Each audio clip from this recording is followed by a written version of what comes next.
Dear friends, इस नए video में आपका स्वागत है। आज हम समझेंगे फाइनेंशियल डेरिवेटिव्स को। एक कॉम्प्लिकेटेड सा टॉपिक समझा जाता है फाइनेंस में इसको, लेकिन बहुत इम्पॉर्टेंट भी है। और मैं आपसे कहता हूँ कि अगर ये समझ में आ जाता है तो बहुत ज़्यादा इंटरेस्टिंग भी है। जितना ये कॉम्प्लिकेटेड लगता है उतना है नहीं, अगर हम इसको समझते हैं तो।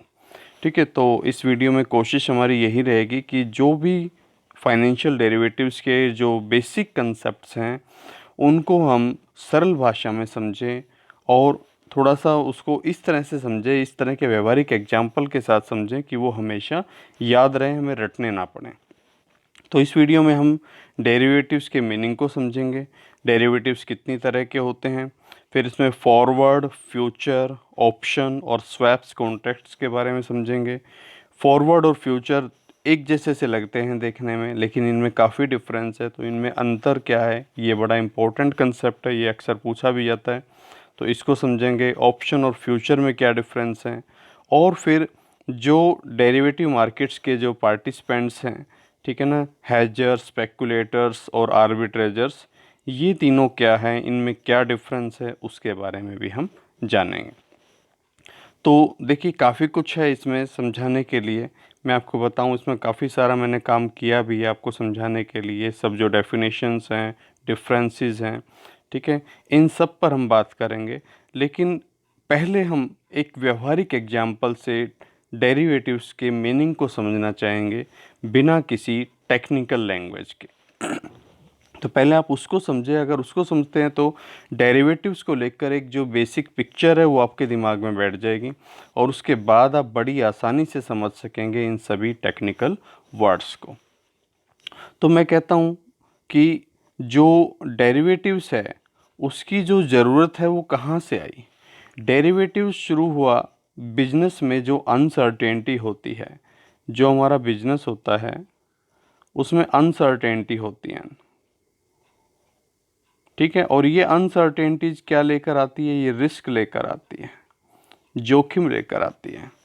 अनसर्टेनिटी में दोनों चीज़ें मिलती हैं, अपॉर्चुनिटी भी और रिस्क भी। अब बात यह है कि जो आपके जो इन्वेस्टर्स हैं या बिजनेसमैन हैं, वो सभी लोग एक ही तरह से सोचने वाले नहीं होते।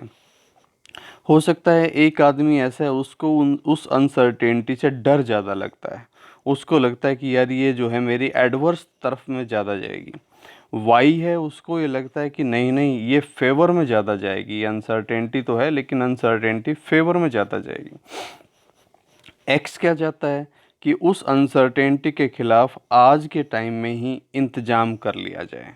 जैसे कि हम अपना बीमा करवा लेते हैं, हम अपना इंश्योरेंस करवा लेते हैं। आप देखिए, फायर इंश्योरेंस कितने सारे लोग करवाते हैं, ठीक है। अपने माल का बीमा हर लोग करवाता है। अब आपको लगता है कि देखो, इंश्योरेंस कंपनी को तो क्या मिल रहा है, अगर इसको आग लग गई तो इस 1000 रुपये के प्रीमियम के पीछे इसको लाखों रुपए देने पड़ जाएंगे। लेकिन सोचने वाली बात है, ऐसी कितनी शॉप होगी जिनको आग लगती होगी, है ना। और इंश्योरेंस कंपनी को ऐसे कितने लोगों को पैसा फिर देना पड़ता होगा, कितने सारे लोगों से प्रीमियम लिया, और उसमें से जो कह लीजिए कि इंश्योरेंस की जो पेमेंट है, क्लेम है, वो कितने लोगों को दिया। तो कुल मिलाकर उसके पास अल्टीमेटली बचत ही होती है। तो बस वही है, यूँ समझ लीजिए। यहाँ पर भी एक आदमी होगा जिसको जोखिम से डर लग रहा होगा, ठीक है, अनसर्टेनिटी से डर लग रहा होगा, वो इसका इंतज़ाम करना चाहता होगा।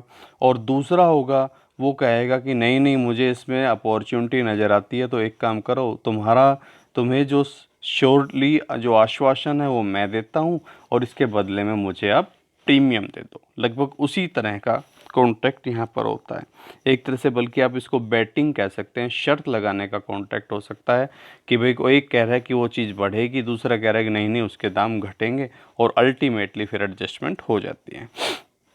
तो इसको लंबा ना खींचते हुए मैं सीधा आपको एक व्यवहारिक एग्जांपल देता हूँ डेरिवेटिव्स का। अभी मैं ये भी नहीं कह रहा कि ये किस तरह का डेरिवेटिव्स है, सिंपली बस एक डेरिवेटिव्स है। तो कोई XYZ कंपनी है, उसके शेयर्स आज मार्केट में 10 रुपये पर शेयर के हिसाब से बिक रहे हैं। ये मिस्टर एक्स है जो इसमें इन्वेस्ट करना चाह रहा है, इंटरेस्टेड है इसमें। ये इसमें 5000 शेयर्स खरीदना चाह रहा है आज।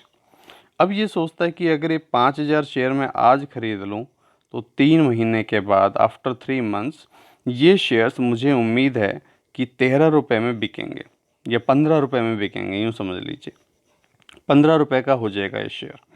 ठीक है, तो वो हम कहेंगे भैया खरीद ले, फिर दिक्कत क्या है, 5,000 शेयर 10 रुपये के हिसाब से 50,000 रुपये निकाल खरीद ले।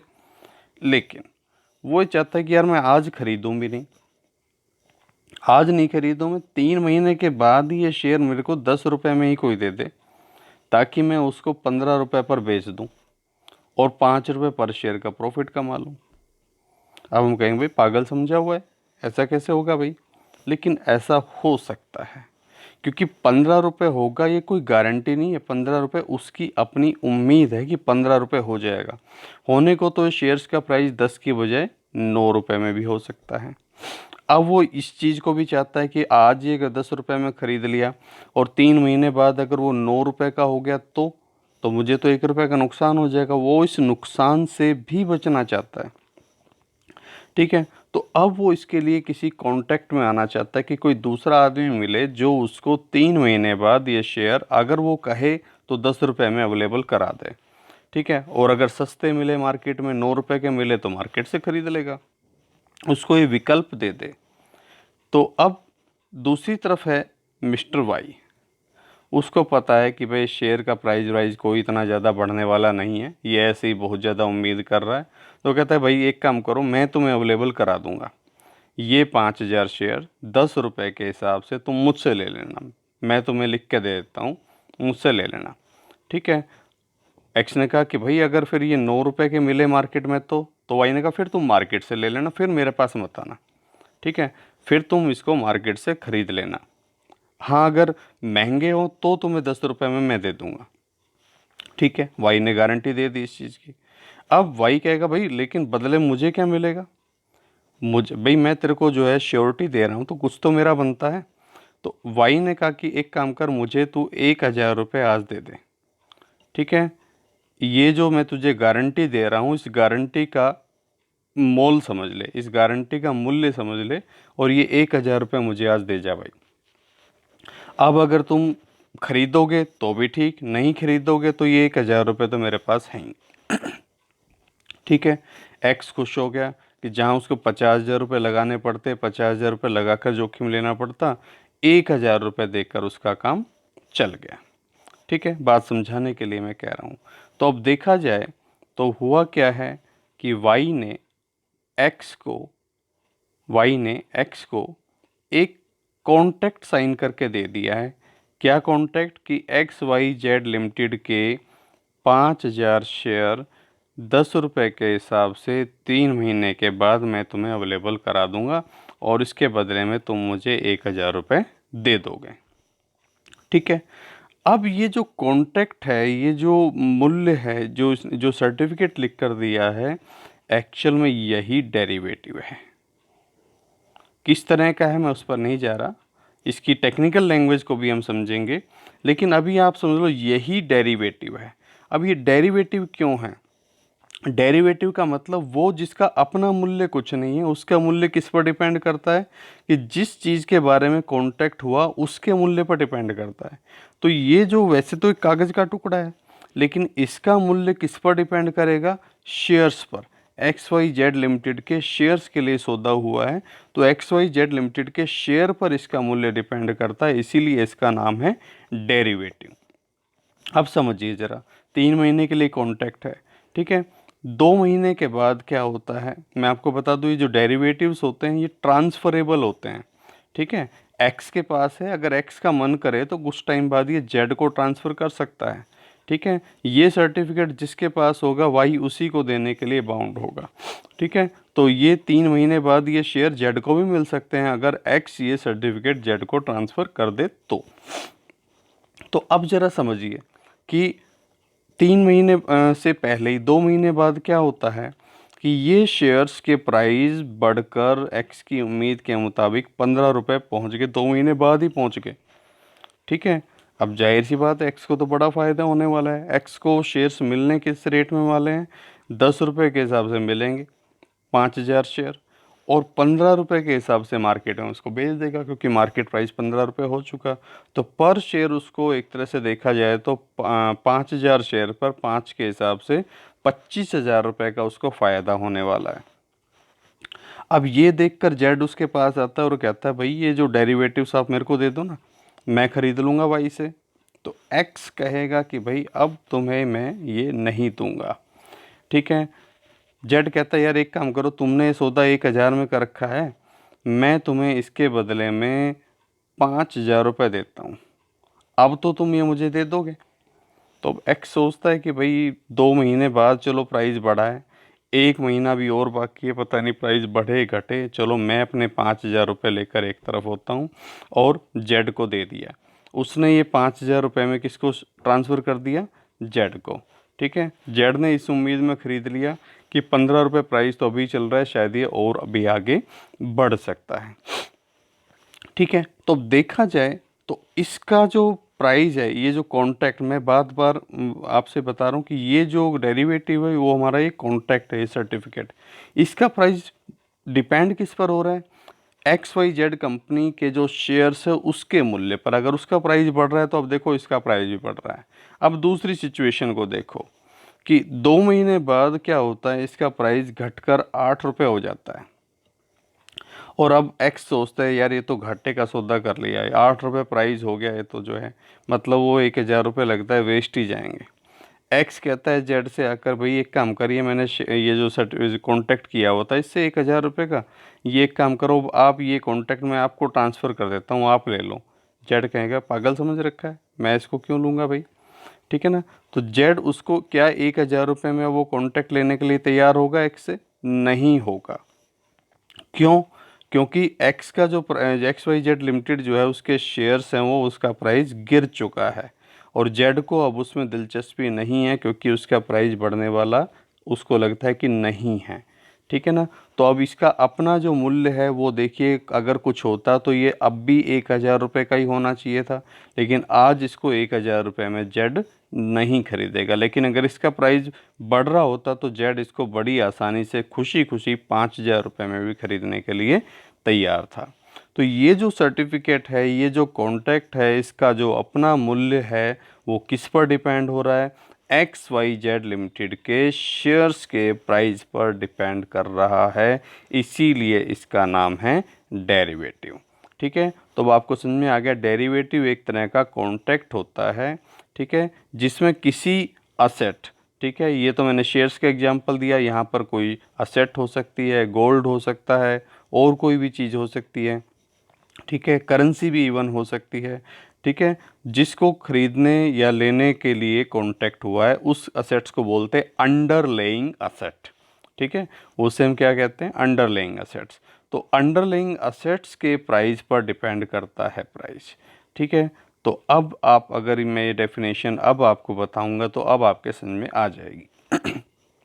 तो डेरिवेटिव क्या है? Derivative is a financial instrument, ठीक है, या सर्टिफिकेट ऑफ ए कॉन्ट्रैक्ट जो मैंने भी आपको बताया, whose value is derived from the underlying assets. यहाँ हमारी अंडरलाइंग असेट्स थी XYZ लिमिटेड के शेयर्स, ठीक है, उस पर डिपेंड करता है। They don't have independent existence without the underlying product and market, ठीक है। अगर वो XYZ लिमिटेड बंद ही हो जाए, बीच में उसके शेयर्स बिकने ही बंद हो जाए, ठीक है, तो हो सकता है कि इसका अपना मूल्य कुछ भी नहीं हो। तो इसका अपनी कोई एग्जिस्टेंस नहीं होती, इसकी जो भी एग्जिस्टेंस है वो डिपेंड करती है उस अंडरलाइंग असेट्स पर। द अंडरलाइंग असेट्स में बी कमोडिटी, ठीक है, लाइक गोल्ड सिल्वर, मैं आपको बता ही चुका हूँ, या फाइनेंशियल असेट्स जैसे कि share, bonds, interest rate, currency, even उनके लिए भी जो है इस तरह के कॉन्ट्रैक्ट्स होते हैं, ठीक है।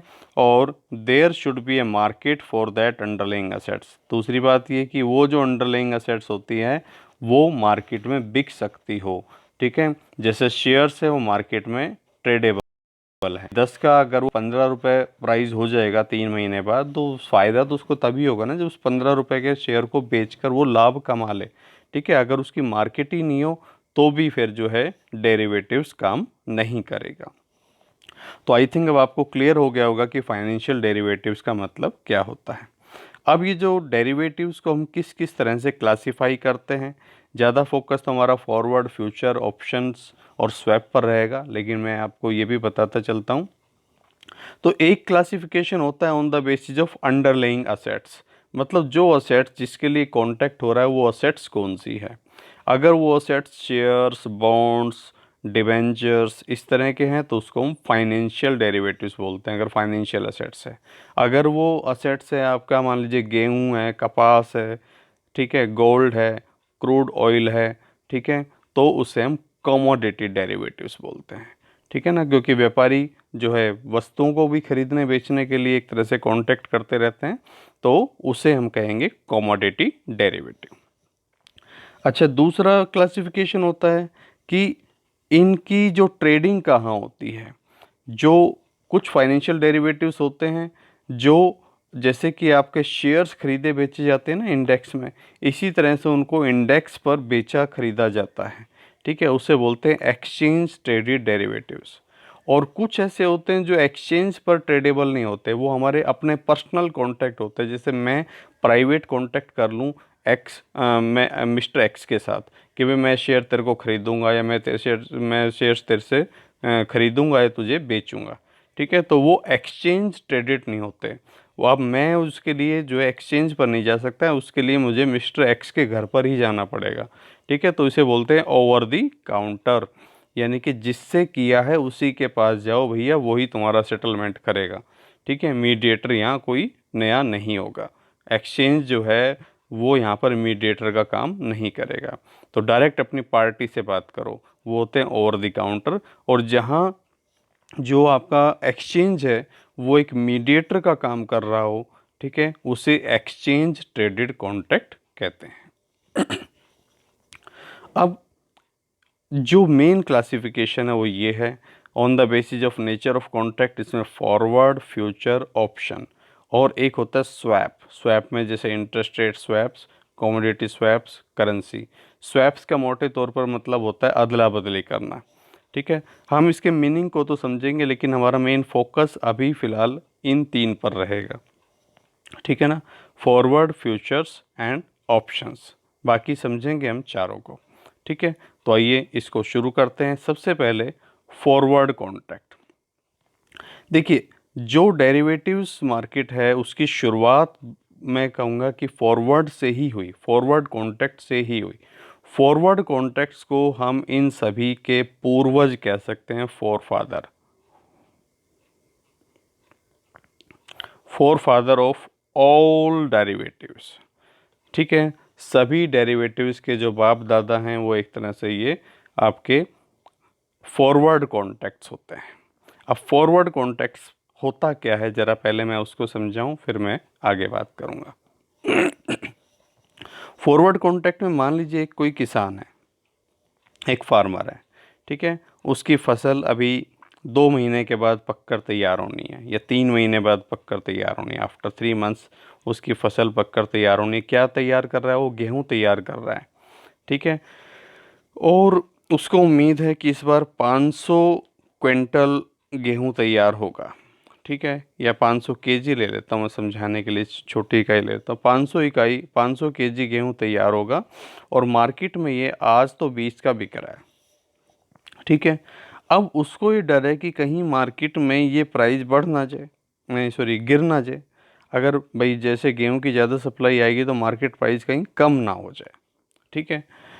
तो अब वो क्या करता है, वो जो एक दूसरी कंपनी है जो गेहूं का यूज करती है, मान लीजिए कोई बिस्किट तैयार करने वाली कंपनी है, वो गेहूं का यूज करती है, वो उससे कांटेक्ट कर लेता है कि भाई ये काम करो, 3 महीने बाद ये मेरे 500 केजी गेहूं आएंगे, ये तुम 20 रुपये पर केजी के हिसाब से मुझसे खरीद लेना, ठीक है। वो कंपनी कहती ठीक है भाई, हमें भी ये डर है कि कहीं प्राइस बढ़ ना जाए, तो चलो हम भी श्योर हो जाएंगे, तुम भी श्योर हो जाओ, ठीक है, हम खरीद लेंगे, तुम हमें बेच देना, ठीक है। तो ये कॉन्ट्रैक्ट कहलाता है फॉरवर्ड कॉन्ट्रैक्ट, ठीक है, जिसमें अब एक्स और वाई, ये जो मिस्टर एक्स किसान है और जो कंपनी है, इन दोनों के बीच में आपस में एक प्राइवेट डील होगी, एक कॉन्ट्रैक्ट हो गया कि भाई मैं तेरे को सामान बेचूंगा और उसने कहा मैं तेरे से सामान खरीद लूँगा, ठीक है। तो इन्हें फॉरवर्ड बोलते हैं। अब ये तो फॉरवर्ड है जो एक तरह से अपने जोखिम को कम करने के लिए किया गया, लेकिन बाद में ये फॉरवर्ड कॉन्ट्रैक्ट किस तरह से होने लगे कि जैसे मिस्टर एक्स और मिस्टर वाई है, ना ये किसान है और ना ये कोई फैक्ट्री है।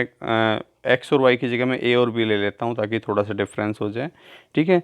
तो एक बार फिर से नए सिरे से ले लेता हूँ, ए और बी।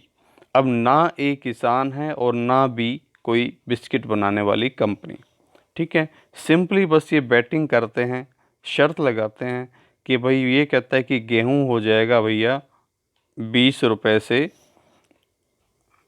कम हो जाएगा, 20 की जगह 18 रुपये हो जाएगा।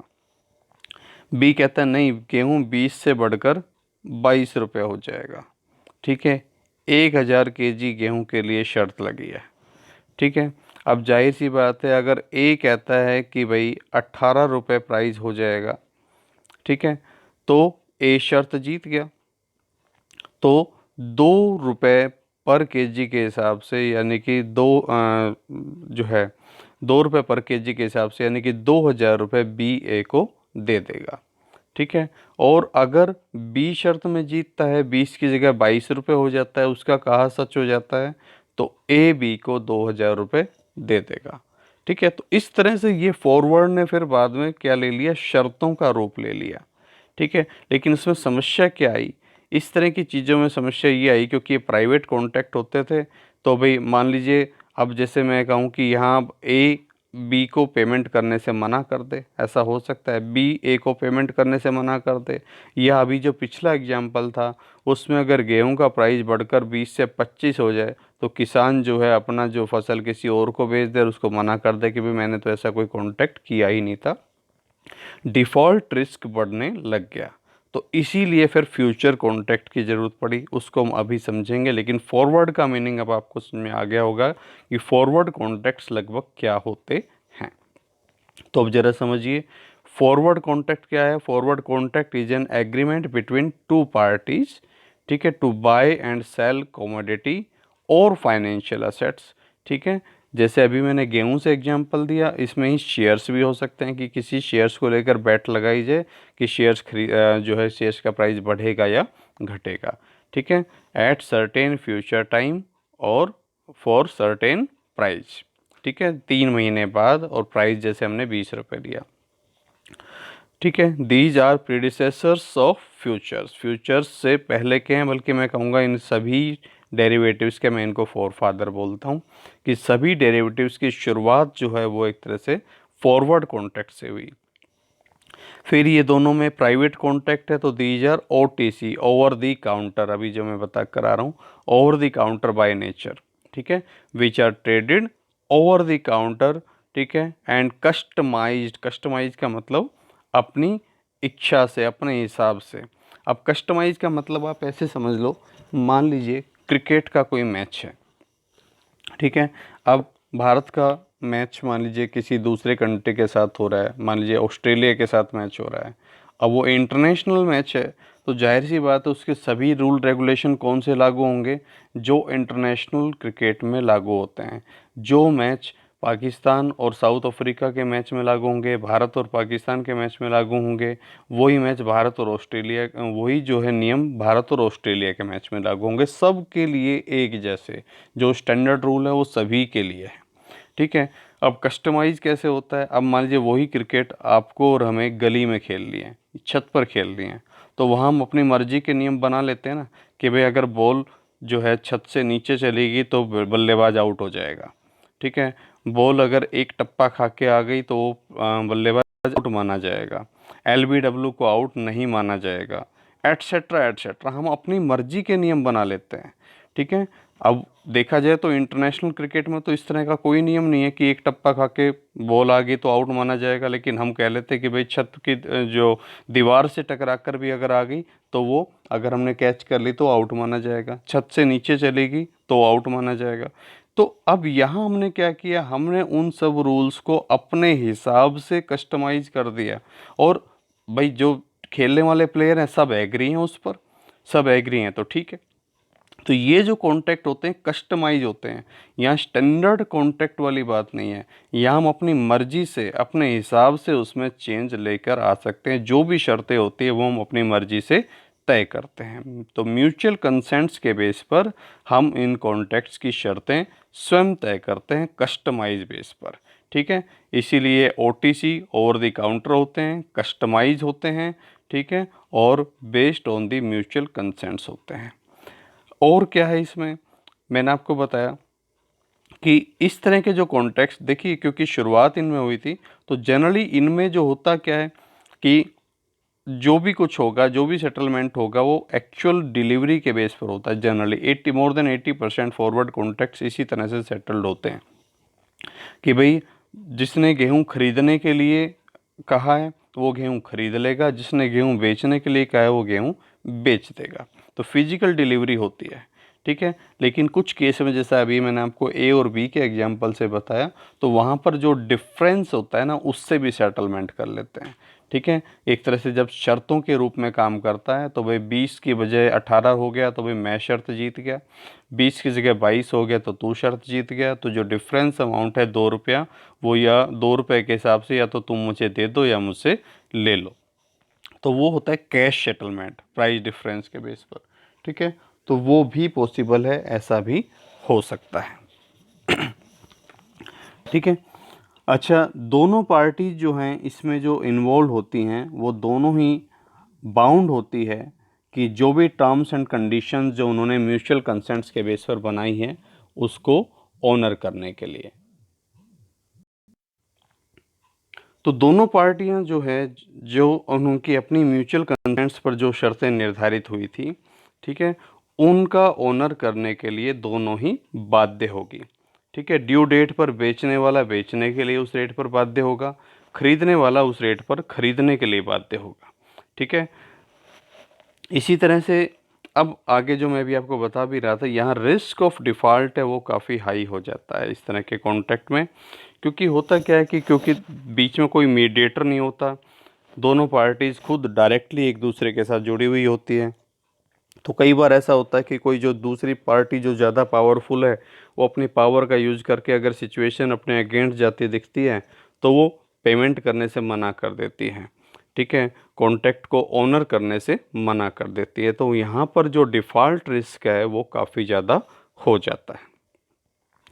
अब एक चीज़ और आपकी जानकारी के लिए कि इंडिया में जो फॉरवर्ड कॉन्ट्रैक्ट्स है वो केवल कमोडिटी ट्रेडिंग के लिए होते हैं, फाइनेंशियल एसेट्स के लिए ये वैलिड नहीं होते। यानी कि शेयर, बॉन्ड्स, डिबेंचर्स के केस में आप फॉरवर्ड कॉन्ट्रैक्ट नहीं कर सकते, केवल फ्यूचर कॉन्ट्रैक्ट कर सकते हैं। फ्यूचर कॉन्ट्रैक्ट्स होते क्या हैं वो मैं अभी आपको बता रहा हूँ। अब फ्यूचर कॉन्ट्रैक्ट्स की अगर मैं बात करूं, तो देखिए फ्यूचर कॉन्ट्रैक्ट्स वही हैं जो फॉरवर्ड कॉन्ट्रैक्ट है। आप यूँ समझ लीजिए, फ्यूचर कॉन्ट्रैक्ट और फॉरवर्ड कॉन्ट्रैक्ट में वैसे कोई फ़र्क नहीं है थियोरेटिकली। ये मिस्टर ए है, ये मिस्टर बी है, इन दोनों के बीच में हो रहा था किसी चीज़ को ख़रीदने और बेचने का कॉन्ट्रैक्ट, लेकिन तब वो चीज़ डायरेक्ट हो रही थी। अब इनके बीच में स्टॉक एक्सचेंज आ गया, स्टॉक एक्सचेंज, ठीक है। अब स्टॉक एक्सचेंज जो है, ए जो डील अब डायरेक्ट बी से नहीं कर रहा, ए डील स्टॉक एक्सचेंज से कर रहा है। बी जो है बेचने की डील स्टॉक एक्सचेंज को कर रहा है, ए खरीदने की डील स्टॉक एक्सचेंज से कर रहा है। दोनों के बीच में स्टॉक एक्सचेंज है, एक मीडिएटर का काम कर रहा है, ठीक है। तो अब इसी तरह के ए बी एक्स वाई बहुत सारे लोग हैं। तो स्टॉक एक्सचेंज ने कहा भाई मैं मीडिएटर हूँ, आप मुझे जानते हो, ठीक है, तो आपकी डील मेरे साथ है। इसलिए अब क्योंकि अब जब आप मेरे काउंटर पर जब तुम ट्रेड करोगे, तो भाई मैं सबके लिए अलग अलग रूल नहीं बना सकता, इसलिए अब नियम चलेंगे मेरे, जो नियम मैंने बना दिए हैं। जिस तरह का कॉन्ट्रैक्ट होगा, जैसा स्टैंडर्ड कॉन्ट्रैक्ट होगा, वही नियम सभी के लिए लागू होंगे, चाहे ए हो, चाहे बी हो, चाहे एक्स हो, चाहे वाई हो। दूसरी वाली बात कि अब जो है भाई मिस्टर ए अगर तुम भी भाग गए तो मैं क्या करूँगा, तो इसलिए तुम भी कुछ मार्जिन जमा करवाओ मेरे पास, तुम भी कुछ अपनी सिक्योरिटी जमा करवाओ। फिर उसके बाद देखूंगा मैं कि अगर ए जीत गया तो सारा पैसा मैं ए को दे दूंगा, बी जीत गया तो मैं इस पैसा बी को दे दूंगा। तो ये फॉर फ्यूचर कॉन्ट्रैक्ट्स कुल मिलाकर क्या है, एक्सचेंज ट्रेडेड कॉन्ट्रैक्ट है। एक्सचेंज यहाँ पर मीडिएटर का काम करता है, और ये कस्टमाइज ना होकर ये स्टैंडर्ड कॉन्ट्रैक्ट बन जाते हैं। स्टैंडर्ड का मतलब वो चीज़ जो सभी के लिए है, ए बी सी एक्स, सभी के लिए एक्सचेंज ने जो रूल बना रखे, जो मैं अभी आपको बता रहा था कि इंटरनेशनल क्रिकेट मैच होगा तो इंटरनेशनल क्रिकेट के जो नियम है उन्हीं के हिसाब से होगा। फिर हम गली क्रिकेट की तरह उसमें अपनी मनमर्जी का नियम नहीं बना सकते हैं। ठीक है, तो ये कॉन्ट्रैक्ट कहलाते हैं कौन से contract? These are called future contract. ठीक है, तो अब जरा आप समझेंगे तो आपको समझ में आएगा ये फ्यूचर का मतलब। देखिए, these are contracts of transferring specified underlying assets. वो ये चीज़ यहाँ तक वही है, वही असेट्स, अंडरलाइंग असेट्स होगी, जो बॉन्ड हो सकता है, डिबेंचर, शेयर हो सकता है, प्री डिटरमाइंड प्राइस पर, स्पेसिफाइड डेट पर। ठीक है, लेकिन फ़र्क क्या है? These are standardise in nature, not customise.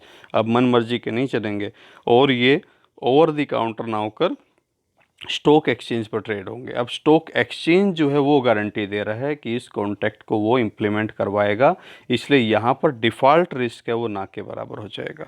ठीक है, जो भी टर्म्स एंड कंडीशन है वो कॉन्ट्रैक्ट की किसके द्वारा स्पेसिफाई की जाएगी? स्टॉक एक्सचेंज उसको स्पेसिफाई करेगा, और स्टॉक एक्सचेंज एक मीडिएटर का रोल अदा करता है सभी पार्टीज़ के बीच में। ठीक है ना, और दोनों पार्टीज जो इसमें इन्वॉल्व हैं, ठीक है, वो बाउंड है उन टर्म्स एंड कंडीशन को ऑनर करने के लिए जो स्टॉक एक्सचेंज ने निर्धारित की है। और स्टॉक एक्सचेंज ये इंश्योर करवाने के लिए उनसे सिक्योरिटी लेता है, जिसे मार्जिन बोलते हैं। मार्जिन अमाउंट अपने पास जमा कर लेता है, ठीक है ना, ताकि अगर कोई डिफ़ॉल्टर बने तो उसके मार्जिन को जब्त किया जा सके।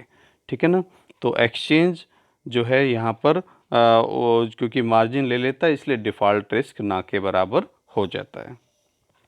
अच्छा, अब इस तरह के जो कॉन्ट्रैक्ट्स होते हैं ये क्योंकि प्राइवेट कॉन्ट्रैक्ट नहीं होते। अब जो एक्सचेंज जो है वो जनरली ऐसा नहीं होता कि उससे शेयर खरीद के उसको देगा। ठीक है, जनरली इनमें जो सेटलमेंट होगा वो प्राइस डिफरेंस के बेस पर हो जाता है। जैसे कि आप यूँ समझो, मान लीजिए 1000 शेयर के लिए कॉन्ट्रैक्ट हुआ। ठीक है, ए ने कहा भाई मैं इसको ख़रीदूँगा, किस रेट पर ख़रीदूँगा? भाई मैं इसको 25 रुपये की रेट पर ख़रीदूँगा। बी ने कहा मैं इसको 25 रुपये की रेट पर बेचूंगा, सेल करने का कॉन्ट्रैक्ट हुआ। ठीक है, अब मान लीजिए ऐसा होता है कि ये शेयर्स का प्राइस मार्केट में 25 के बजाय 28 रुपये का हो रहा है। ठीक है, अब ए पहले 25 का ए से ख़रीदे, फिर उसको 28 रुपये का मार्केट में बेचे, 3 रुपये का फ़ायदा ही तो कमाएगा। बी कह गया तो क्यों झंझट कर रहा है, एक काम कर, ये 3 रुपये पर शेयर का तेरे को फ़ायदा है ना, तो 3 रुपये पर शेयर के हिसाब से 3000 रुपये मुझसे अभी ले ले। अब दूसरी सिचुएशन, मान लीजिए ए जो है वो ये शेयर 22 रुपये का हो गया। अब होना क्या है देखा जाए तो ए को बी से ये शेयर 25 रुपये के हिसाब से ख़रीदने और मार्केट में 22 रुपये के बेचने, यानी कि 3000 रुपये का उसका नुकसान होना है।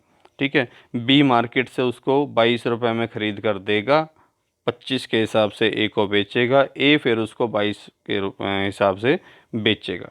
ठीक है, अब ये सब झंझट करने के बजाय, ठीक है, सिंपली क्या हो सकता है, एक है कि यार ये 3 रुपये पर शेयर का नुकसान है, तेरे को 3 रुपये पर शेयर का फ़ायदा होना है। ठीक है, क्योंकि तेरे को 22 के हिसाब से ख़रीदना है और मुझे 25 के हिसाब से बेचना है, तो ये 3 रुपये पर शेयर यानी कि 3000 रुपये यार तुम इससे सीधे ही ले ले। This is called cash settlement. ठीक है ना, तो जनरली फॉरवर्ड जो अपने फ्यूचर कॉन्ट्रैक्ट्स हैं उसमें जो ज़्यादातर सेटलमेंट्स होते हैं वो कैश सेटलमेंट के बेस पर होते हैं, वहाँ पर physical delivery of assets generally नहीं होती। और ये दोनों तरह की उसमें ट्रेडिंग करते हैं, कमोडिटी फ्यूचर भी होते हैं, फाइनेंशियल फ्यूचर होते हैं फाइनेंशियल असेट्स के लिए। तो दोनों तरह के फ्यूचर्स यहाँ काम करते हैं। ठीक है, एक्सक्यूज मी। तो आगे बढ़ें, अब इन दोनों में डिफरेंस आपके समझ में वैसे तो आ ही गया होगा। ठीक है ना, तो समझते हैं इनमें क्या डिफरेंस है। पहली बात, टर्म्स ऑफ कॉन्ट्रैक्ट। ठीक है, मैंने आपको बताया it is private customise contract जो दो पार्टीज़ के बीच में होते हैं, और जो टर्म्स ऑफ कॉन्ट्रैक्ट है वो डिसाइड होती है म्यूचुअल कंसेंट के बेस पर। फ्यूचर क्या होते हैं? स्टैंडर्डाइज कॉन्ट्रैक्ट होते हैं, ठीक है, जो कि ऑर्गेनाइज स्टॉक एक्सचेंज में ट्रेड होते हैं, और इनकी terms and condition stock exchange निर्धारित करता है, ना कि अपनी म्यूचुअल कंसेंट्स के द्वारा। ट्रेडिंग मैंने आपको बताया कि ये ओवर द काउंटर और ये एक्सचेंज ट्रेडेड होते हैं। ट्रांसफरेबिलिटी, ठीक है, अब क्योंकि वहाँ तो स्टॉक एक्सचेंज में तो हज़ारों लोग हैं, ठीक है, तो अब मैंने मान लीजिए वो कॉन्टैक्ट किया, मैं चाहूँ तो उसको बेच सकता हूँ, वाई को, जेड को, ठीक है। तो जो आपके जो फ्यूचर कॉन्ट्रैक्ट्स हैं, ये फ्यूचर चल रहा है भाई, फ्यूचर कॉन्ट्रैक्ट्स हैं, उनको आप किसी भी समय पर थर्ड पार्टी को ट्रांसफ़र कर सकते हैं। लेकिन जो फॉरवर्ड कॉन्ट्रैक्ट है वो नॉन ट्रांसफरेबल होता है। भाई मैंने कॉन्ट्रैक्ट ए के साथ किया, मैं वाई को क्या जानूँ, अगर वाई आकर मेरे से शेयर खरीदने के लिए हो जाता है तो जनरली अगर म्यूचुअल कंसेंट्स पर हो तो हो भी सकता है ट्रांसफ़र, लेकिन जनरली ऐसा होता नहीं है, थर्ड पार्टी ट्रांसफ़र नहीं होता। मैंने जिसके साथ कॉन्टैक्ट किया मैं उसी को ही जानता हूँ। लेकिन यहाँ पर क्योंकि स्टॉक एक्सचेंज एक मीडिएटर का काम करता है, इसलिए आप जब चाहें उस कॉन्टैक्ट को, उस सर्टिफिकेट को ट्रांसफ़र भी कर सकते हैं। फिर counter party risk default, counter party बोलते हैं सामने वाली पार्टी जो दूसरी पार्टी है, ठीक है। तो उसका जो डिफ़ॉल्ट रिस्क है वो आपको मैंने बताया फॉरवर्ड कॉन्ट्रैक्ट्स जो होते हैं, ठीक है, उसमें नॉन परफॉर्मेंस के चांसेस काफ़ी ज़्यादा होते हैं, ठीक है ना, क्योंकि ये प्राइवेट कॉन्ट्रैक्ट होते हैं, ठीक है। तो यहाँ पर डिफ़ॉल्ट रिस्क काफ़ी अधिक होता है। तो हो सकता है बेचने वाला उसको बेचे ना, अगर वो चीज़ महंगी होगी तो कह देता है मैं इस रेट पर नहीं बेचता, तो मेरे को तो चार्जेस एक्स्ट्रा चाहिए। ख़रीदने वाला हो सकता है ख़रीदने से मना कर दे, कोई 500 का शेयर घटकर अब 50 रुपये का हो गया, ठीक है। तो अब 50 रुपये का अगर वो हो रहा है तो ख़रीदने वाला उसको 500 रुपये में क्यों ख़रीदना चाहेगा, ठीक है। तो अब हो सकता है कि वो अपने कही हुई बात से पीछे हट जाएं और डिफ़ॉल्टर बन जाएं। लेकिन यहाँ पर एक्सचेंज जो है वो काउंटर पार्टी का काम करता है। मिस्टर ए है वो वाई बी को नहीं जानता, वो किसे जानता है, वो एक्सचेंज को जानता है। तो सीधे जो उसकी जो काउंटर पार्टी है वो एक्सचेंज होगी जो उसकी गारंटी देती है, ठीक है ना, डिलीवरी एंड पेमेंट की, क्लियरिंग हाउस की हेल्प से, ठीक है। और इसके लिए वो कमीशन चार्ज करती है। इसलिए कोई भी डिफ़ॉल्ट रिस्क यहाँ पर नहीं होता, no default risk in future contract. Margin का मैंने अभी आपको बताया ही था कि फॉरवर्ड में कोई मीडिएटर नहीं होता, इसलिए किसी मार्जिन की ज़रूरत नहीं होती। लेकिन यहाँ पर मार्जिन की पेमेंट करने जो है मार्जिन जमा करवाना पड़ता है दोनों पार्टियों को, खरीदने वाले को भी और बेचने वाले को भी, ठीक है ना, ताकि वो एक तरह से उसकी सिक्योरिटी के रूप में जमा रहे। फिर सेटलमेंट बिफोर मैच्योरिटी डेट। अब जो फॉरवर्ड कॉन्ट्रैक्ट्स हैं वो ट्रेडिशनल नेचर के होते हैं, तो भैया 3 महीने बाद का हुआ है कॉन्ट्रैक्ट तो 3 महीने बाद ही सेटल होगा। जनरली बिफोर स्पेसिफाइड डेट जो है वो अपनी पोजीशन क्लियर नहीं कर सकते, बिफोर सेटलमेंट डेट वो मतलब पीछे नहीं हट सकते। लेकिन यहाँ पर आप जब चाहो जब अपनी पोजीशन क्लियर कर सकते हो, ठीक है जी। 10 रुपये के हिसाब से ख़रीदने के लिए सौदा हुआ है, ठीक है, मार्केट में, लेकिन वो 9 रुपये का हो चुका है। तो 1 रुपये का डिफरेंस आज ही आ गया, मैं आज ही उससे लेकर अपना जो हिसाब किताब चुकता करके पीछे हट सकता हूँ। तो जब चाहें आप बिफोर जो मैच्योरिटी डेट है उससे पहले भी अपनी पोजीशन को क्लियर कर सकते हैं फ्यूचर कॉन्ट्रैक्ट में, फॉरवर्ड कॉन्ट्रैक्ट में नहीं कर सकते। लिक्विडिटी, अब जाहिर सी बात है जो फॉरवर्ड कॉन्ट्रैक्ट्स होते हैं ना तो ट्रांसफरेबल होते हैं, ना ही बिफोर मैच्योरिटी डेट आप अपनी पोजीशन क्लियर कर सकते हैं, तो लिक्विडिटी बहुत कम होती है। लेकिन ये जो आपके फ्यूचर कॉन्ट्रैक्ट्स हैं आप इजीली ट्रांसफ़र कर सकते हैं, बिफोर जो सेटलमेंट डेट ही अपनी पोजीशन भी क्लियर कर सकते हैं। अगर आपको बीच में फ़ंड्स की ज़रूरत है तो ये हाईली लिक्विड होते हैं, ठीक है। सेटलमेंट ऑफ कॉन्ट्रैक्ट मैंने अभी आपको बताया कि जो फॉरवर्ड कॉन्ट्रैक्ट्स है जनरली एक्चुअल या फिजिकल डिलीवरी के बेस पर सेटल होते हैं ज़्यादातर, ठीक है। और जो आपके फ्यूचर कॉन्ट्रैक्ट्स हैं उसमें फिजिकल या एक्चुअल डिलीवरी बहुत ही कम होती है। जनरली जो होता है सेटलमेंट वो सारा कैश सेटलमेंट पर होता है। तो जो प्राइस जो अंडरलाइंग असेट्स है उसका जो प्राइस है उसमें जो डिफरेंस होता है उस डिफरेंस के बेस पर प्रॉफिट लॉस लेकर और सेटलमेंट हो जाता है। रेगुलेशन की जहाँ तक बात है, फॉरवर्ड कॉन्ट्रैक्ट प्राइवेट नेचर के हैं तो इसलिए स्टॉक एक्सचेंज का इन पर कोई रेगुलेशन नहीं होता।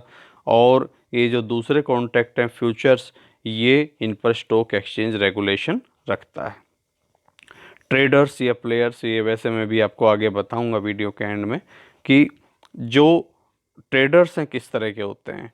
तो यहाँ पर जो क्या नाम है, जो फॉरवर्ड कॉन्ट्रैक्ट्स हैं, ठीक है, उसमें जो है हैजर्स जो है जनरली ज़्यादा इंटरेस्ट रखते हैं।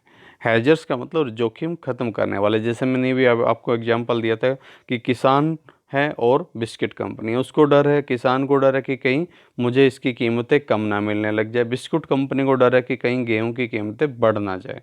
ठीक है, तो दोनों ने आपस में कॉन्ट्रैक्ट कर लिया, भाई मैं तेरे को इस रेट पर बेच दूंगा, और उसने कहा मैं इस रेट पर खरीद लूँगा, बात ख़त्म।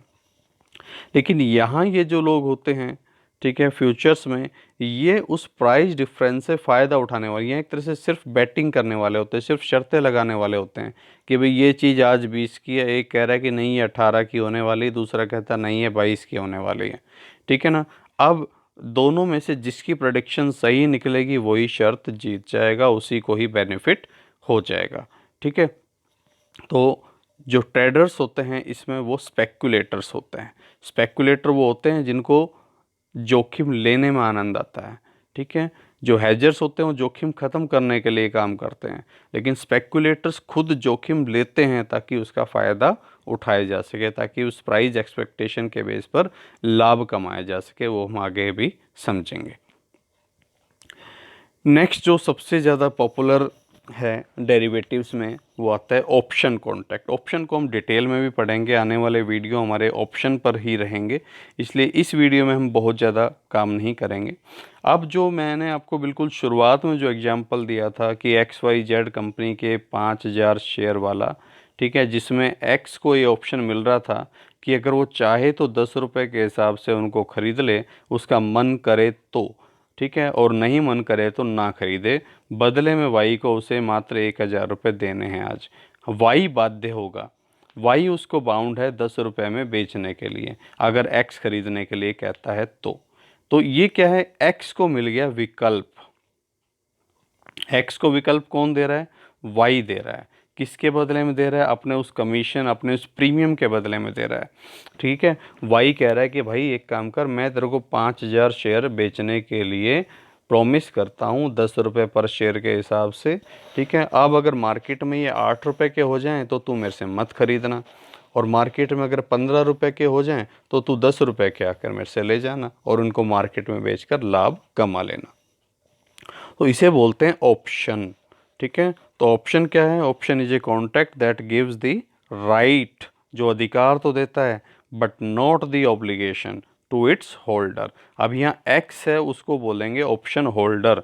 ठीक है, जिसने ऑप्शन, जो ऑप्शन होल्ड करता है, जो ऑप्शन बायर है, इसने ऑप्शन किससे खरीदा है, वाई से खरीदा है। कितने रुपए में खरीदा है, 1000 रुपये का उसको कमीशन देकर, प्रीमियम देकर खरीदा है। तो एक्स इज ऑप्शन बायर और Y is option, sorry, X is option buyer और ऑप्शन होल्डर, और Y will be called option writer. ठीक है, तो जो ऑप्शन होल्डर है उसको बाय या सेल करने का, और ये दोनों तरह के ऑप्शन होते हैं, खरीदने का भी ऑप्शन ले सकते हैं, बेचने का भी ले सकते हैं। ठीक है ना। एट स्पेसिफाइड फाइनेंशियल इंस्ट्रूमेंट, जो भी हमने बताया, जैसे कि शेयर, कोई भी चीज़ हो सकती है, कमोडिटी हो सकती है, प्री डिटरमाइंड प्राइस ऑन और before a specified future date. ठीक है, तो जो फ्यूचर डेट होती है, ठीक है, उसमें दो तरह के कॉन्ट्रैक्ट्स हैं, हम आगे पढ़ेंगे, अमेरिकन और यूरोपियन स्टाइल के। तो एक ऐसा होता है कि उसको, जैसे मान लो 3 महीने का कॉन्ट्रैक्ट है तो 3 महीने से पहले तक कभी भी सेटल कर दो। दूसरा है जो 3 महीने के बाद ही सेटल होगा, यूरोपियन स्टाइल जो होता है, तो उसको भी हम बाद में पढ़ेंगे। और ये जो राइट्स है वो किस तरह का मिलता है, ठीक है, it conveys rights to option holder. Option holder जो ऑप्शन खरीदार है जैसे एक्स, उसको तो ऑप्शन मिलता है। ठीक है, और ऑब्लिगेशन, जो रिस्पॉन्सिबिलिटी है वो किसकी होती है, ऑप्शन सेलर की, जैसे हम मिस्टर वाई है। ठीक है, एक्स है ऑप्शन होल्डर, एक्स को तो अधिकार मिल रहा है, वाई की रिस्पॉन्सिबिलिटी है। ठीक है ना। For which he will charge premium from the option holder, और इसके लिए जो ऑप्शन होल्डर से वो प्रीमियम चार्ज करता है, कौन, वाई। वाई एक्स से प्रीमियम ले रहा है ना 1000 रुपये का। तो ऑप्शंस आर ब्रॉडली क्लासिफाइड, दो कैटेगरी में होते हैं। ठीक है, एक होता है कॉल ऑप्शन, वो तो मैं अभी आपको बता ही रहा हूँ कि एक्स कह रहा है कि मैं शेयर, मेरे पास मैं ये शेयर खरीदने के लिए कह रहा हूँ कॉन्ट्रैक्ट, तो ये कहलाएगा कॉल ऑप्शन। कॉल ऑप्शन का मतलब right to buy the assets. ठीक है, ऑब्लिगेशन नहीं है, मन करे तो खरीद ले।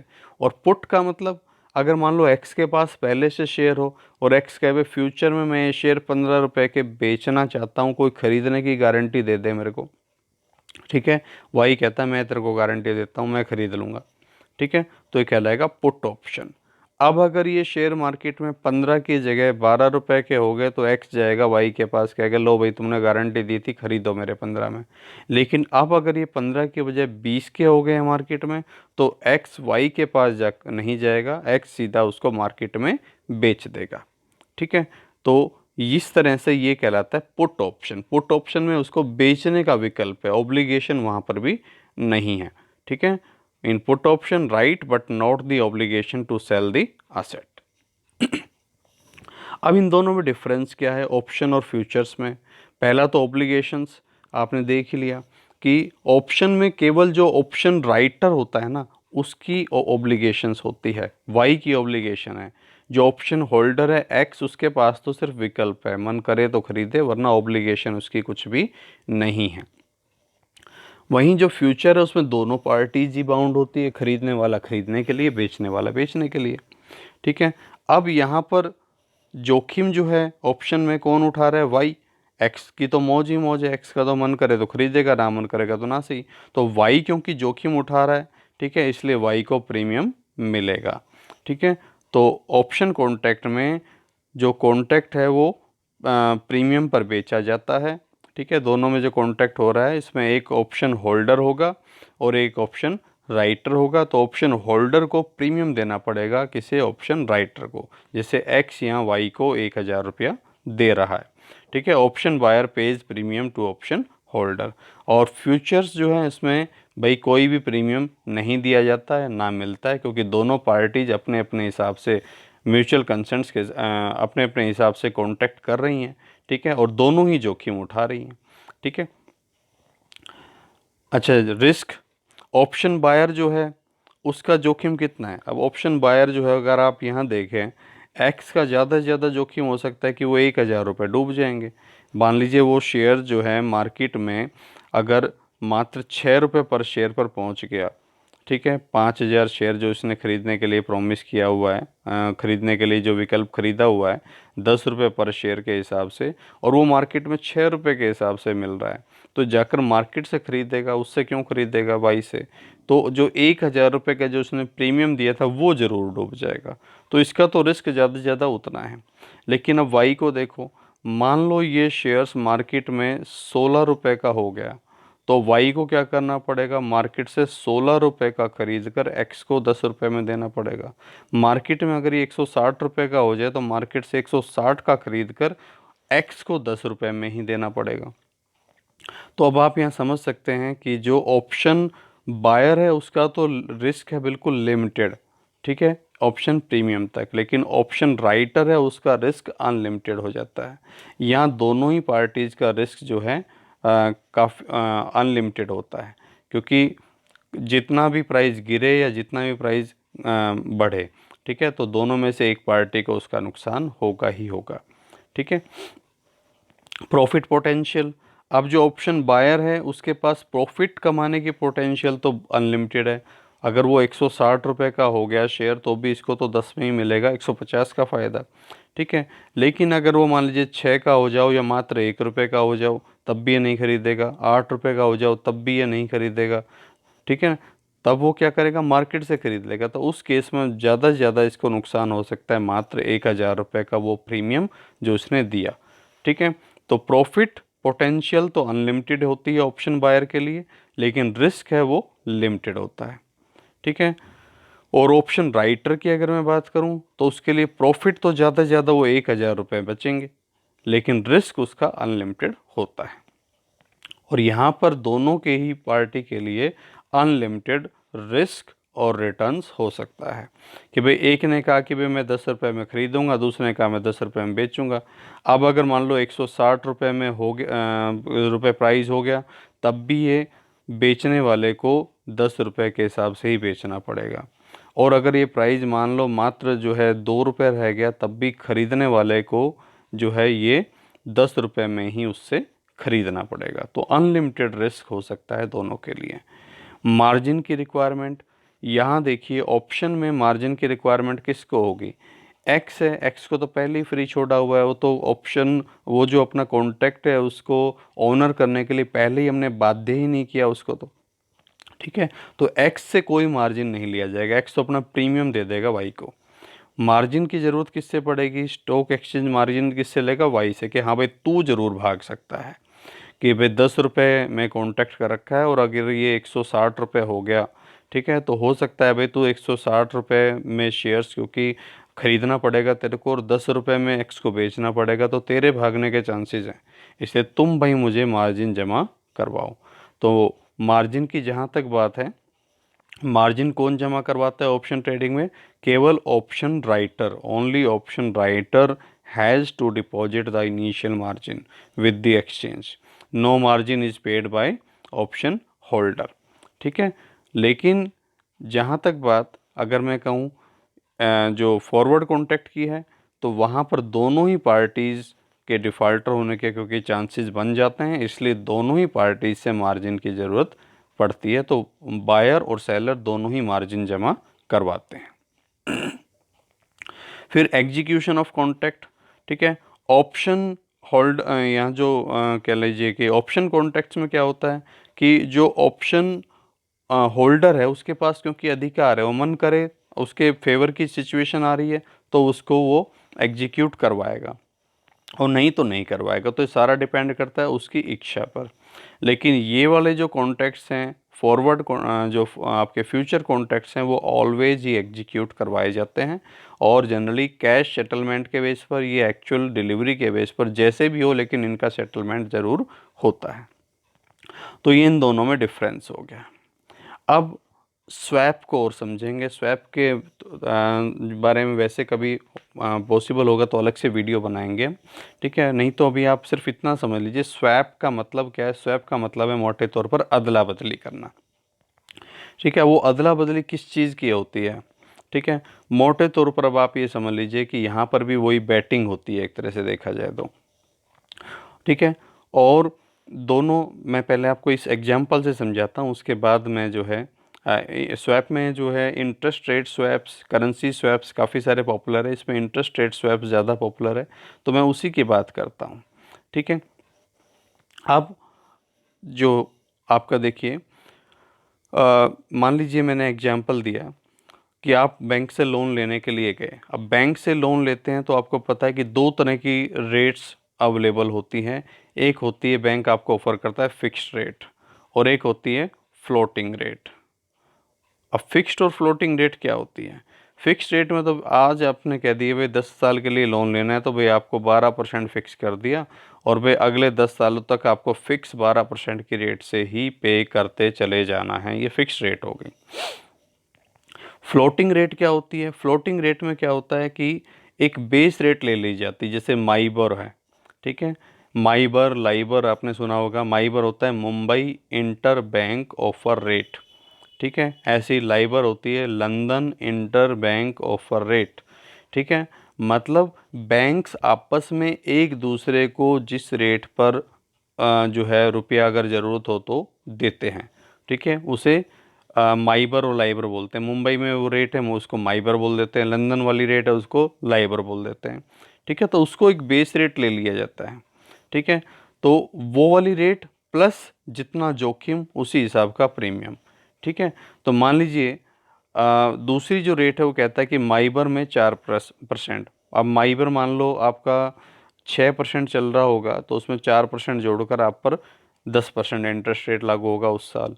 अगले साल मान लीजिए माइबर आपका 7% हो गया तो 11% लागू होगा आप पर।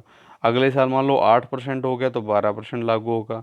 अगले साल मान लो माइबर हो जो है 10% हो गया तो आप पर 14% का इंटरेस्ट लागू होगा। यानी कि बढ़ भी सकता है घट भी सकता है। फिक्स का मतलब आप निश्चिंत हो गए कि 12% फिक्स्ड। तो मिस्टर ए ने लोन लिया हुआ है 10 लाख रुपए का और वो फ्लोटिंग रेट है उस पर लिया हुआ है माइबर प्लस 4% पर। वहीं मिस्टर बी है, उसने भी सेम अमाउंट का लोन ले रखा है लेकिन उसने फिक्स रेट ले रखी है 10% पर एनम। अब लेकिन अब आगे होता क्या है, मिस्टर एक्स ए को लगता है कि यार ये इंटरेस्ट रेट बढ़ने वाली है, ये इंटरेस्ट रेट बढ़कर भाई कहीं 8% ना हो जाए, तो 8 और 4 12% देना पड़ेगा मुझे तो, ठीक है। वैसे फिक्स रेट 10% है। वहीं मिस्टर बी है, उसको लग रहा है कि यार ये कम डाउन, ये नीचे गिरेगी, ठीक है, मैं वैसे ही बेवजह 10% दे रहा हूँ, और ये माइबर जो है आने वाले टाइम में एक मात्र 4% होने वाली है, तो इसलिए इंटरेस्ट रेट 4 + 4 यानी कि 8% ही रहेगी। अब दोनों की अपनी अपनी एक्सपेक्टेशन है, तो इन दोनों ने क्या किया, एक स्वैप एग्रीमेंट कर लिया। अब स्वैप एग्रीमेंट मोटे तौर पर है क्या? स्वैप का मतलब मैंने बताया अदला बदली। तो मोटे तौर पर यूँ समझ लो अभी एक लेमन लैंग्वेज में, कि ए ने कह दिया भाई एक काम कर मिस्टर बी, तेरे लोन का ब्याज मैं भर दूंगा और मेरे लोन का ब्याज तू भर दे, ठीक है। A will pay for B's loan, B will pay for A's loan, ठीक है। अब इसके लिए होगा क्या, अब लोन इंटरेस्ट भरने के लिए नहीं जाएगा एक्चुअल में। अब आप ये सोच रहे हैं कि मिस्टर ए के लोन पर ब्याज देने के लिए बी उसके बैंक में जाएगा, और बी के लोन पर ब्याज देने के लिए ए उसके बैंक में जाएगा, ऐसा होता नहीं है।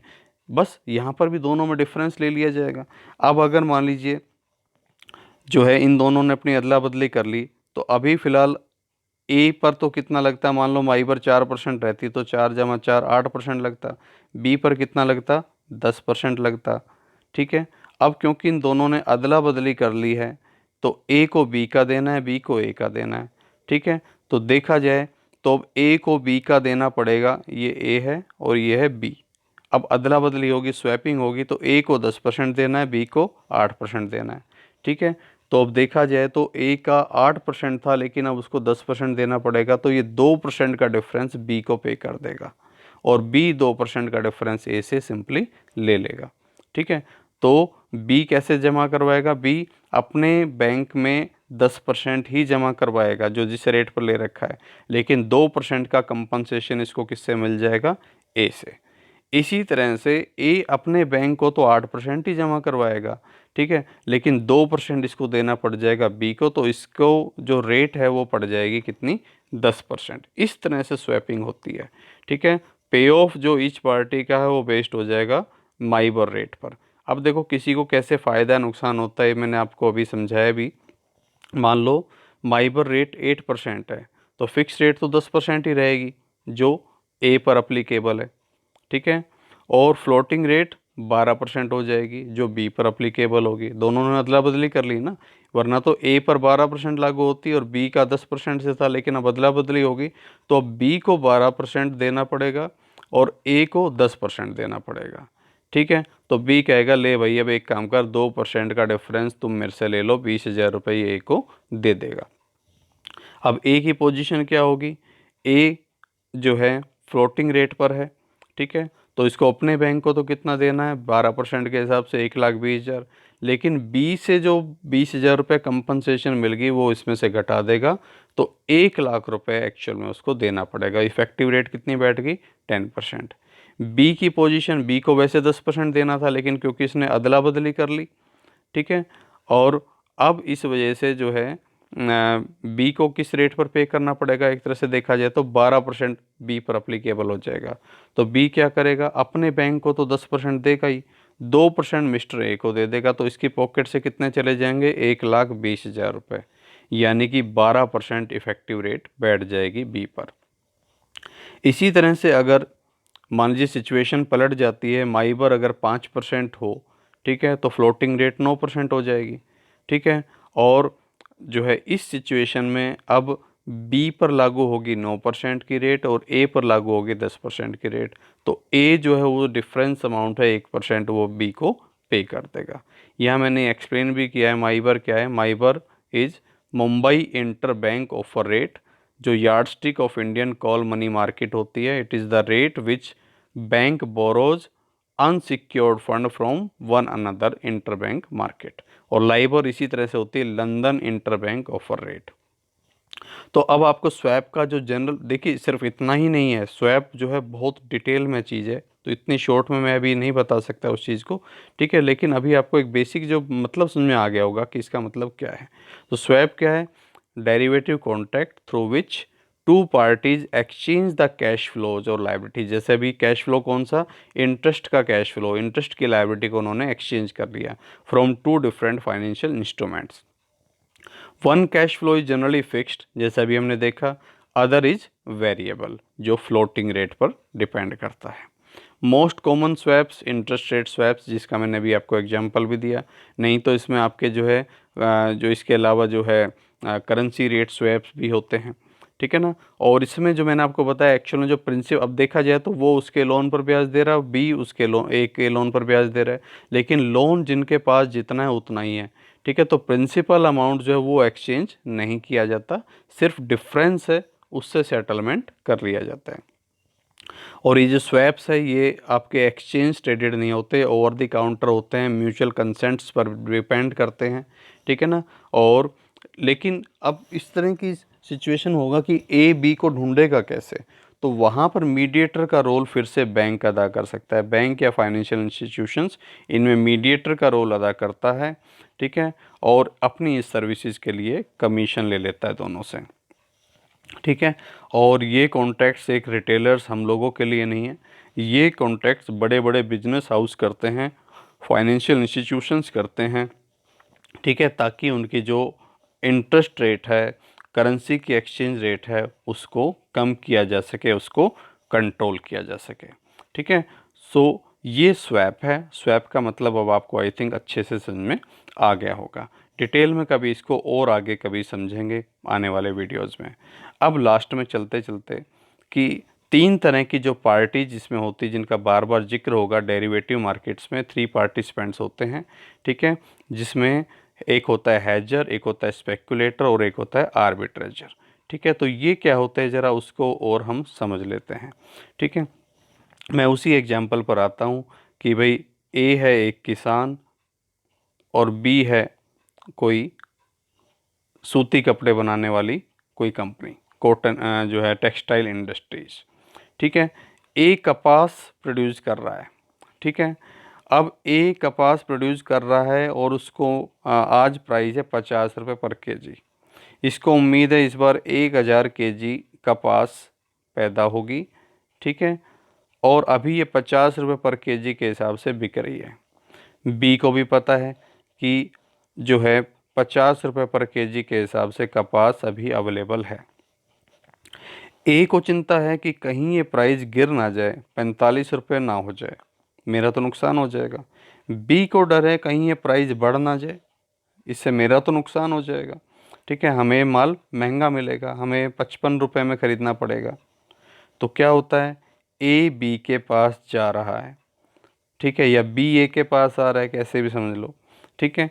और आकर कहता है ए भाई ये 50 रुपये पर केजी के हिसाब से मतलब जो कह लीजिए कि कॉन्ट्रैक्ट है, हम दोनों कर लेते हैं, मैं तुम्हें 50 के हिसाब से बेच दूंगा और तुम भाई 50 के हिसाब से ख़रीद लेना। बी भी निश्चिंत कि अब प्राइस बढ़ने की टेंशन ख़त्म, ए भी निश्चिंत कि प्राइस गिरने की टेंशन ख़त्म। अब मार्केट में प्राइस 40 हो तो भी ए उसको 50 के हिसाब से ही बेचेगा, और मार्केट में प्राइस अगर 60 हो तो भी ए उसको 50 रुपये के हिसाब से ही बेचेगा। तो दोनों का अपना जो कह लीजिए कि जोखिम है वो समाप्त हो गया। This is called hedger. तो हैजर में क्या होता है कि पहले से एक रिस्क एक्सपोजर होता है, एक डर होता है, और उस रिस्क एक्सपोजर को ख़त्म करने के लिए कॉन्ट्रैक्ट किया जाता है।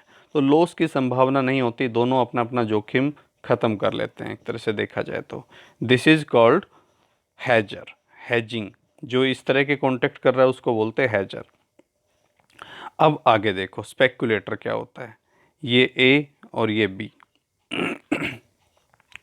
अब ए 50 रुपये वही पर केजी कॉटन का भाव है, बी के पास भी 50 रुपये पर केजी कॉटन का भाव है, ठीक है जी।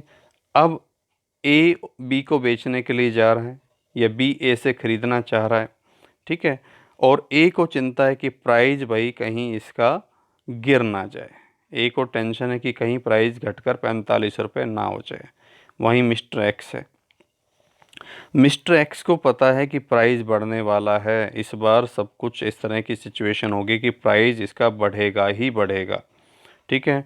तो ए जाता है, एक्स जाता है ए के पास और उससे कहता है कि भाई 50 रुपये पर जो आप टेंशन ले रहे हो, ठीक है, आप ऐसा करो, ये 50 रुपये के हिसाब से आप मुझे बेच दो, ₹50 के हिसाब से आपसे मैं ख़रीद लेता हूँ ये शेयर, ये जो आपके कॉटन जो है आपका जो रॉ मटेरियल है वो मैं परचेज कर लेता हूँ, आपकी कपास मैं ख़रीद लेता हूँ। ठीक है जी। और मैं इसको फिर मार्केट में बेच दूंगा अपने आप।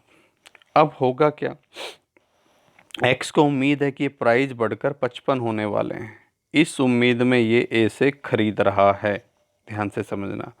ठीक है, तो अब एक्स को उम्मीद है कि मैं 50 रुपये में खरीदूंगा और मार्केट में 55 रुपये का बेच दूंगा, 5 रुपये पर केजी मैं कमा लूँगा। ठीक है, लेकिन अब अगर मान लीजिए सिचुएशन हो जाती है उल्टी, मान लीजिए उसकी एक्सपेक्टेशन के हिसाब से काम नहीं होता और वो प्राइस हो जाता है मार्केट में मात्र 40 रुपये, तो भी एक्स को ख़रीदना पड़ेगा किस रेट में, 50 में, बेचना पड़ेगा किस रेट में, जो मार्केट भाव है यानी कि 40 में। ठीक है, तो एक्स क्या कर रहा है, एक्स के पास पहले से कोई जोखिम नहीं था, बिना वजह जोखिम लेने गया है, किस चक्कर में, लाभ कमाने के लिए, प्रॉफिट कमाने के लिए जोखिम ले रहा है। अब उसकी प्रिडिक्शन के हिसाब से काम हो गया, 55 रुपये के हिसाब से होगा तो 5 रुपये पर शेयर कमा लेगा, लेकिन प्रिडिक्शन उल्टी पड़ गई और 40 रुपये हो गया तो 10 रुपये पर केजी उसको लॉस भी होने की संभावना है। तो एक्स को क्या बोलेंगे, स्पेक्युलेटर, ये सट्टेबाज है, स्पेक्युलेटर है। ठीक है, अब तीसरा क्या होता है, आर्बिट्रेजर। आर्बिट्रेजर क्या करता है, आर्बिट्रेजर एक तरह से कह लीजिए कि जिसकी ज़्यादा बड़ी रीच हो। ठीक है, अब मान लीजिए जहाँ प्राइस में डिसइक्विलिब्रियम होगा वहाँ आर्बिट्रेजर का रोल आ जाता है। ए और बी के बीच में कॉन्ट्रैक्ट हो रहा है 50 रुपये के हिसाब से। ठीक है, वहीं किसी दूसरी जगह सेम उसी आइटम का एक कॉन्ट्रैक्ट और चल रहा है, मान लीजिए 60 रुपये के हिसाब से। यहाँ एक्स भी किसान है, ए भी किसान है, ये फार्मर्स हैं। यहाँ बी भी एक जो कह लीजिए टेक्सटाइल इंडस्ट्री है, वाई भी एक टेक्सटाइल इंडस्ट्री है। ठीक है, अब जो है यहाँ इस किसान को डर है कि कहीं 50 से नीचे ना गिर जाए, यहाँ प्राइस अभी 50 चल रहा है, 50 से नीचे ना गिर जाए। ठीक है, बी को उम्मीद है कि 50 से ऊंचा ना हो जाए, तो ये 50 में ख़रीदने को तैयार है बी, ए 50 में बेचने को तैयार है। इसी तरह से एक्स 60 रुपये में बेचने को तैयार है और वाई 60 रुपये में ख़रीदने को तैयार है। आज यहाँ भाव 60 रुपये चल रहा है। ठीक है, अब यहाँ पर मिस्टर एम है। ठीक है, ये देखता है कि भाई इस तरह की सिचुएशंस हो रही है, तो ये क्या करता है, ये ए के पास जाता है, कहता है कि तुम 50 में उसको बेच रहे हो, आप एक काम करो, मैं आपको 52 रुपये दूंगा, आप मुझे भेज दो, ये जो आप डील कर रहे हो मुझे भेज दो। इधर से वाई के साथ कांटेक्ट कर लेगा, क्रॉस कांटेक्ट करेगा दोनों तरफ से। वाई से कहेगा तुम 60 में खरीद रहे हो, एक काम करो मैं तुम्हें 58 में ही भेज दूंगा, तुम मेरे से खरीद लेना। ठीक है, कितना, 1000 केजी, डील पक्की। 1000 केजी ए से लेना है, 1000 केजी वाई को बेचना है। ठीक है, ए से 52 के हिसाब से लेना है, वाई को 58 के हिसाब से बेचना है, यानी कि 6000 रुपये प्रॉफिट। ठीक है ना, 6 रुपये पर केजी, 1000 केजी पर 6000 रुपये प्रॉफिट पक्का है, बिल्कुल पक्का। कोई इसका मतलब कह लीजिए कि जोखिम की कोई संभावना नहीं है। तो देखो एम के पास पहले से कोई जोखिम नहीं था, बाद में भी कोई जोखिम नहीं है। ठीक है, इसने क्या किया, दो अलग अलग प्राइस डिफरेंस जो थे उसका फ़ायदा उठा लिया। एक जो कम प्राइस पर बेच रहा था उससे ख़रीद लिया, चाहे 50 में चाहे 52 में, जैसे भी आप समझे, और जो उस रेट पर ख़रीदने वाला था दूसरी जगह उसको ले जाकर उसने बेच दिया। ठीक है, तो दो, ये जो आर्बिट्रेजर होता है वो हमेशा दो डबल कॉन्ट्रैक्ट करता है। ठीक है, एक खरीदने का कॉन्ट्रैक्ट और एक बेचने का कॉन्ट्रैक्ट। ठीक है, सस्ता खरीदता है और महंगा बेच देता है। ठीक है ना, सस्ते पर खरीदा ए से और महंगे पर बेच दिया वाई को। तो एक कॉन्ट्रैक्ट ए के साथ, एक कॉन्ट्रैक्ट वाई के साथ। तो यहाँ एम को हम क्या बोलेंगे, आर्बिट्रेजर। तो बिना जोखिम, पहले भी जोखिम नहीं था और अभी भी जोखिम नहीं है, और ये लाभ भी कमा रहा है। तो अब आपको तीनों डेफिनेशन जो टेक्निकल है वो समझ में आ जाएगी। Hedger is the person who has some existing risk exposure, he enters in contact to protect himself against risk, to reduce risk. Hedger का मैंने आपको मतलब बता दिया। ठीक है, किसान और जो उससे टेक्सटाइल इंडस्ट्रीज से। स्पेकुलेटर क्या है, he is the person who enters in the contact to earn profit on the basis of his expectation, कि प्राइस 55 होने वाला है, इसलिए 50 में ख़रीदने का कॉन्टैक्ट कर लिया, लेकिन अगर प्राइस 40 हो गया तो भी 50 में ख़रीदना पड़ेगा। ठीक है, सो ही हैज़, पहले से तो कोई जोखिम नहीं था, लेकिन जोखिम में वो खुद कूदा है लाभ कमाने के लिए। He take risk to earn profit, तो अनलिमिटेड प्रॉफिट भी हो सकता है उसको और लॉस भी हो सकता है।